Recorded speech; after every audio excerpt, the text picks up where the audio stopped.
მაღალ ფასდამატებთან დაკავშირებით მოკვლევა გრძელდება. ფასების სამთავრობო კომისია, რომელმაც მუშაობა აპრილამდე უნდა დაასრულოს, დღეს ფარმაცევტული კომპანიების წარმომადგენლებს შეხვდა. რა საკითხებზე გამახვილდა ყურადღება და როგორია ფასდამატებთან დაკავშირებით ბიზნესის პოზიცია ეთერში, კრისტინე გამთენაძე გვერდება პირდაპირ ეთერში. მაიკო, გამარჯობა. ბიზნესის წარმომადგენლებმა, რომლებმაც სულ ცოტა ხნის წინ დატოვეს მთავრობის ადმინისტრაციის შენობა, აღნიშნეს, რომ აღნიშნული შეხვედრა საკმაოდ კონსტრუქციულ რეჟიმში წარიმართა. აქვე მათ განმარტეს ისიც, რომ პირველი გადაწყვეტილება, რაც დღევანდელ სხდომაზე იქნა მიღებული, არის ის, რომ შეიქმნება კომისია, ეგრეთ წოდებული საკოორდინაციო საბჭო, რომელიც უშუალოდ მედიკამენტების ფასებთან დაკავშირებით იმუშავებს და გაითვალისწინებს მათ შორის ბიზნესის წარმომადგენლების შენიშვნებს და მოსაზრებებსაც. ამ გადაწყვეტილებას კერძო სექტორის წარმომადგენლები უნდა აღინიშნოს, რომ დადებითად აფასებენ. ამასთან ერთად გეტყვით იმასაც, რომ კერძო სექტორის წარმომადგენლების თქმით უნდა გაფართოვდეს და შესაძლებელია გაფართოვდეს სია, რომელზეც იმ მედიკამენტების ჩამონათვალი, რომელზედაც დღეისათვის ვრცელდება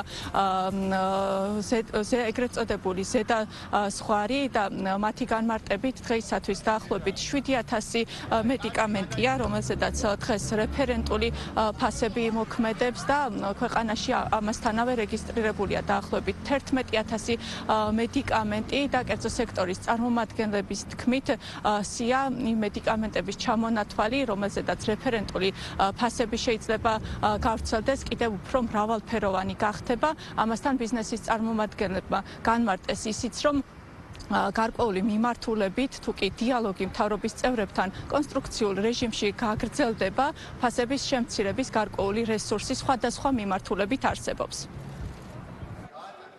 საკმაოდ დიდი არის ფასაშორის სხვაობა, ჩვენ თუ ავიღებთ ევროპულ ფასებს, არის ხშირ შემთხვევაში 35-40% სხვაობა ევროპის ქვეყნებთან, მათ შორის დიდი ბრიტანეთთან, საფრანგეთთან და ასე შემდეგ. და ეს საინტერესოა, რამდენად ეფსნება ეს ასე ვთქვათ მაღალი ფასები ლოგიკურ ჩაჭს ეწოდების. მაგაც საქმე ხება ბიზნეს ბუნებრივია, ბიზნესი არის თავისუფალი და უნდა იყოს თავისუფალი და ფასწარმოქმნა არსებითად უნდა ხორციელდებოდეს ბუნებრივია თავისუფალი საბაზრო პრინციპების შესაბამისად. თუმცა ამ შემთხვევაშიც, აფთიაქების შემთხვევაში ჩემოდის სოციალური კომპონენტი, რაც ჩვენ გვაწუხებს, როგორც ხელისუფლება, ჩვენ ვართ პასუხისმგებელი იმაზე, რომ ჩვენი მოსახლეობის სოციალური ინტერესები მაქსიმალურად იყოს დაცული. იყო საუბარი იმ პრობლემებზე, რაც არის რეგულაციებზე, რომელიც მოქმედებს ფასწარმოქმნის სისტემაში. ფასწარმოქმნის სისტემაში არ მონაწილეობს მხოლოდ მომწოდებლის ფასი. აქ არის რეგულაციიდან, პოპულაციიდან, რეგიონზე გათვლილი და დაწესებული ფასები. ანუ ეს მთელი ციკლი არის, რაც განაპირობებს ფასწარმოქმნის სისტემას. შესაბამისად იყო საუბარი არის თუ არა სადმე რამე შესაძლებლობა, რომ მოხდეს კიდევ უფრო ხელმისაწვდომი ფინანსური რესურსისთვის მოსახლეობისთვის და ასევე პარალელურად მოხდეს კიდევ დამატება ამ მედიკამენტების. ძალიან კმაყოფილი ვარ პირადად მე იმით, რომ ხელისუფლებამ გამოთქვას სრული მზადყოფნა, რომ ეს შემუშავებული წინააღმდეგობები რეალურად განხორციელდეს. ამჟამად საქართველოში ბრუნვაში არის დაახლოებით 10,000 მედიკამენტი, 7,000 არის უკვე რეფერენტული ფასი, იმ 3,000-ს თანდათან ამატებს სამინისტრო. რაც შეეხება 7,000 პოზიციიდან დღეს სხდომაზეც აღნიშნე, რომ 20%-ზე მეც ფარმაცევტული კომპანიები კონკურენციიდან გამომდინარე უფრო იაფად ვხედით, ვიდრე რეფერენტული ფასებია. პირველი, რაც გამოითქვა საერთო მოსაზრება და პრინციპში ყველა შევთავაზეთ, რომ რეფერენტული ფასამოქმედის პროგრამა უნდა გაფართოვდეს, უნდა გაფართოვდეს ძალიან ნელ-ნელა და ყურადღებით, რატომ? იმიტომ რომ გამოიზიაროთ ის გამოცდილება, რომელიც ჰქონდა წინა პერიოდში და რომ თავიდან ავიდოდოთ ნებისმიერი შესაძლომაის დეფიციტი. ანუ პირველი მაინც არის რომ მედიკამენტი ფიზიკურად უნდა იყოს, ხო, მაღალი ხარისხის. სწორად წარმართული რეფერენტული ფასწარმოქმნა დეფიციტს არ წარმოშობს.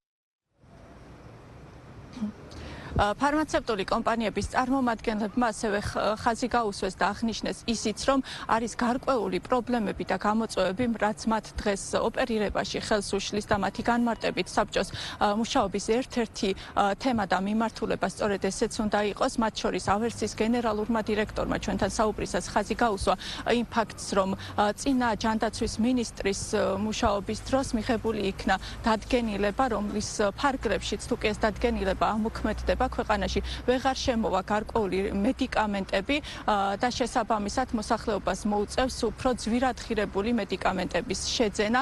სწორედ ამ ღნიშნული დადგენილების გაუქმებასთან დაკავშირებითაც, როგორც ჩანს, ისაუბრეს დღევანდელ სხდომაზე. ამასთანავე ზოგიერთმა ფარმაცევტული კომპანიის წარმომადგენელმა დღეს შეხვედრამდე გააკეთა უშუალოდ კომენტარი და მათ აღნიშნეს, რომ გარკვეული ზღვრები უკვე დაწესებულია, როგორც უკვე აღნიშნეთ და შესაბამისად ფასების შემცირებასთან დაკავშირებით უკვე სამუშაოების ნაწილი შესრულებულია. მათი განმარტებით გარკვეულად ნეგატიური ზეგავლენაც მოახდინა ქვეყანაში მედიკამენტებზე ზედაზღვარის დაწესებამ, თუმცა ხაზი გაუსვეს მათ იმასაც, რომ მედიკამენტების ნაწილი იმაზე იაფადაც კი იყიდება ბაზარზე, ვიდრე ამას მათ უშუალოდ ბაზარზე მოქმედების და ოპერირების წესები კარნახობს. რეფერენტული ფასების ამოქმედების შემდეგ ნამდვილად არის გაიაფებული და მაქსიმალური გაკეთებულია ჩემი აზრით. როგორც უკან ხო სახელმწიფო ინიციატორი და ჩვენს გავყევით ამ რეფორმას, იყო მტკივნეული, მაგრამ გავყევით ხო საბოლოოდ მოხდა ასე ვთქვათ გადაწყობა კომპანიების, უკვე არსებობს სახელმწიფო რეფორმა წამლების ფასთან დაკავშირებით, შესაბამისად დღეს კიდევ თუ რამე რესურსია და რამე უნდა სახელმწიფოს რომ გაატაროს ამ მიმართულებით. მე შეგახსენებთ, რომ სურსათისა და მედიკამენტების ფასებთან დაკავშირებით შექმნილმა კომისიამ პირველი სხდომა ჯერ კიდევ მიმდინარე წლის 20 იანვარს გამართა, მას შემდეგ სხვადასხვა სექტორის წარმომადგენლებთან მიმდინარეობს აქტიურ რეჟიმში მუშაობა, ამასთან გეტყვით იმასაც, რომ მიმდინარე კვირაში უკვე ნავთობ კომპანიების წარმომადგენლებთან იგეგმება ამ ტიპის სამთავრობო შეხვედრები. მადლობა, ქრისტინე გამთენაძე იყო ბიზნეს პარტნიორის პირდაპირ ეთერის სტუმარი.